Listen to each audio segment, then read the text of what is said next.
You've heard of the speed of sound, but what about the sound of speed? Man, you're the fastest dude I've seen in my life, or, something in that nature. And I'd be like, there's a lot more fast people than I am in this world, That right there, that's the sound of speed, a.k.a. Twins center fielder Byron Buxton, the fastest man in baseball. And he's here to tell his story on this episode of 101, a special feature of the Go MN 100 podcast. Against Brazil, the opening pitch swung on sky to deep center field. And that one's hit into center field fairly well. A long run. Garcia twisting back. Warning track. Garcia leaps up. And this might be the inside to Parker. It's in play, and this might be an inside the Parker. They're going to wave him around. He's going to try it rounding third. The throw to the plate. He's going to make it standing. And he's going to be safe. Inside the park, leadoff home run. Twins have tied it up on an inside the park home run for Byron Buxton. Twins fans know Buxton can fly, but how much do you really know about the guy? I'll tell you this, Buxton believes 100 steals in a season is doable, even though it hasn't been done in about 30 years. Twins pitchers have bought him gifts, just as a way to say, hey, Buck, thanks for the great defense. His answers and stories are awesome. They're coming up later in the feature. But we have to start with the story of the one guy who's faster than Buxton. His name is Felton Buxton. He's the third after my dad's dad and my dad. He's currently in the Navy right now, stationed in Virginia Beach. So I don't know. I think that's just one of those genetic things where if you're born with it, you're born with it. And apparently he got the best genes of us being fast. That's like a 100% no way moment where you don't believe what Byron Buxton just said. But then we said, hey, Buck, man, can we get your brother's phone number? We want to call him and confirm your report. So Buxton gave us his phone number, and we gave Felton Buxton III a phone call. Kind of, sort of, without actually saying it. I don't like to brag. I mean, I tell people that I don't like to brag. Now, Felton Buxton may not like to brag, but I begged him to brag. He said they go back home to Baxley, Georgia, which is southeast of Atlanta by about 3 hours, small town, and they'll go out in an open field or anywhere and just run. We kind of just run. We'll pick a spot like an open field and just run until we get tired, or just run until one of us slows down. That's it. Last time we raced was like a year and a half ago, and he beat me by a car length. I don't know if I can beat him by that much right now, honestly. I'm not sure, but it's a pretty. I have a pretty good lead on it. But to me, he's fast, but I don't know. His strides are like faster. You know what I mean? Yeah. Like for me, I have quick feet. Like my strides aren't as long as his. Okay, right now you're sitting there listening to this, and think of a word that comes to mind when you think of someone who's really fast.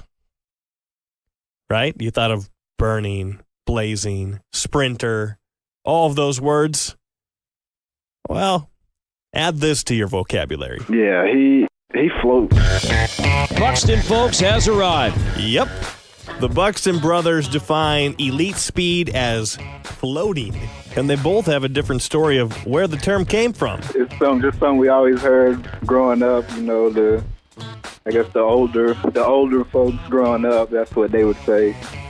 Or that guy floats when he runs, you know what I mean? Probably more so my teammates. That when, I start telling them about how my brother's faster than me and things like that, they always say, well, he must float. He must float. And it kind of caught on to me. So now when I talk to my brother, I say he floats. But when they refer to me, they tell me I float.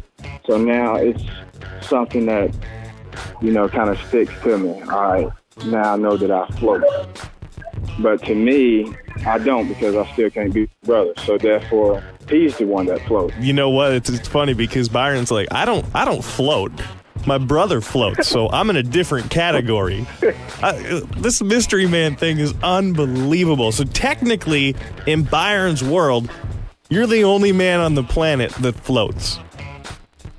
I guess so. That's what it sounds like. To me. Felton was a big-time track star and football player in Baxley, Georgia growing up. He went straight to the Navy after high school, but that doesn't mean he doesn't have a highlight or two of his own stocked in the back of his memory. I ran a guy down on a kick return. Probably had like a 30-yard head start. And he didn't score? Nah, he didn't score. I caught him before he scored. That's sweet. I had a buddy who did something like that. One of the coolest things I've ever seen. It's like you're on one side of the field, he's going down the sideline, and you just take that sweet angle and track him down and haul him down. That's exactly what it was. A sweet angle. Those highlights, they're a dozen years old. Now it's all about watching Byron stack up the highlights on a nightly basis. His favorite one? That ball's well stroked center field. Long run. Buxton still tracking on the track. Jumps up. Makes the catch. Buxton makes the catch. Collides with the wall and is down right now on the warning track. Being helped up by Max Kepler. A spectacular catch by Buxton. And even the crowd here at Progressive Field are on their feet. Yep, but that would be the catch I'm talking about. That's the highlight of the catch Buxton made on Mother's Day, which is the favorite highlight Felton's ever seen his brother make. Now, when it comes to being an absolute monster and a Gold Glove caliber defender in the outfield, you got to check out the new age stats. StatCast defensive stats have been around for like 3 years now.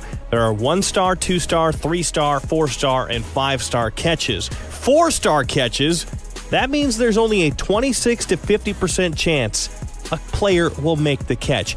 Buxton has an MLB high 26 of those, and 5-star catches, the ever rare 0 to 25% chance that any outfielder will make that grab. Buxton has 3 of them. He's racking them up. He's the game's most valuable defensive player, and it's not even close. And the next pitch is lined to left center field. Byron to his right, running, diving, and makes a spectacular catch. The numbers are cool, but nothing to brag about if you're Buxton or the Twins outfielders. That's just part of their game. They live by this motto: nothing falls but raindrops. Something we came up with as a outfield group to just go out there and play freely and have fun and play aggressive. The best way to do that is to put in your head that nothing's going to fall out here between whoever's out there. We're going to go for every ball as hard as we can.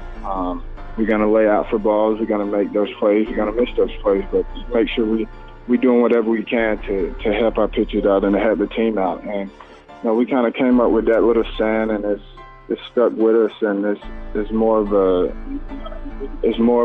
us now. It's not just words. That's something we go out there and play by. I don't know if it's just the unspoken word in Major League Baseball, but in the NFL, if a running back wins the rushing title, good chance he'll end up buying the entire offensive line a pretty cool gift.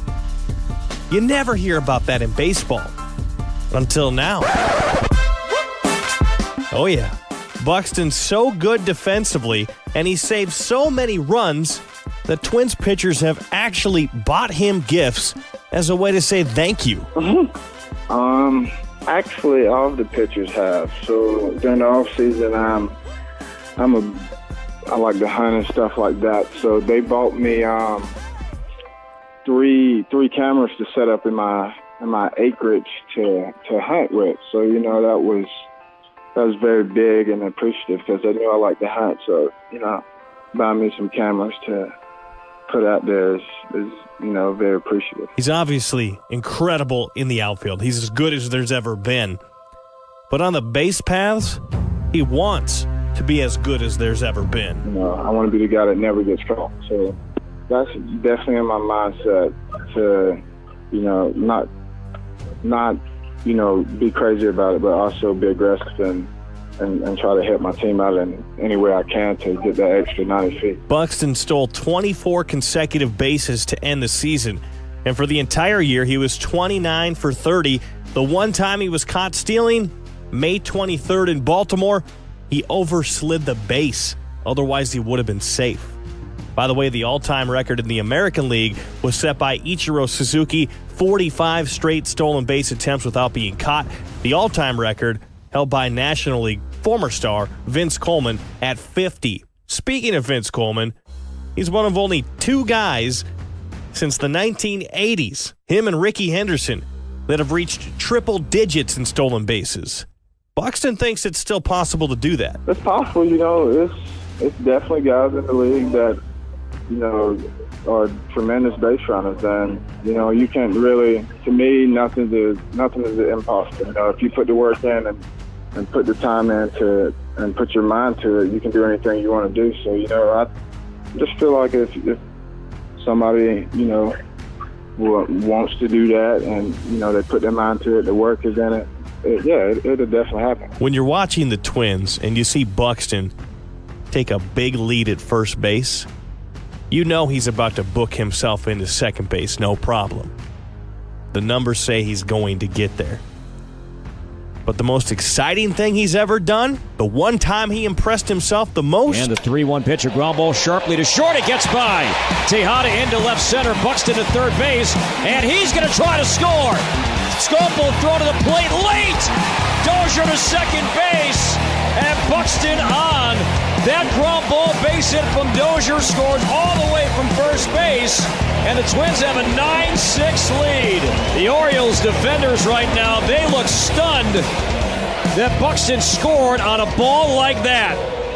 Kind of indescribable. You know, you kind of just, you feel like you're floating, you know, like I remember just turning around second base and it felt like my legs feet wasn't even touching the dirt. And like I was just gliding. So like it's a weird feeling to try to describe, but it's like, you know, once you get to home plate and you realize what you just done, you just get a rush coming through your veins and you just get the chills, you pump, and you know, it's all about helping the team.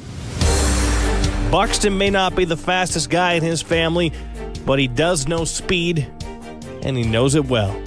The first thing we asked him is how we'll finish this feature. Buck, what does speed mean to you? Reckless. You know, just doing whatever you can to get that extra 90 feet or take away that extra base hit, or even, you know, cutting the ball off, keeping the guy off the bases. Anything that could allow yourself to be successful to contribute to the team. That's Byron Buxton's story about speed. Big thanks to his brother, Felton Buxton III, the fastest man in the family. Download, subscribe, rate, and review. You can do that wherever you get your podcasts. This has been a special feature of the Go MN 100 podcast.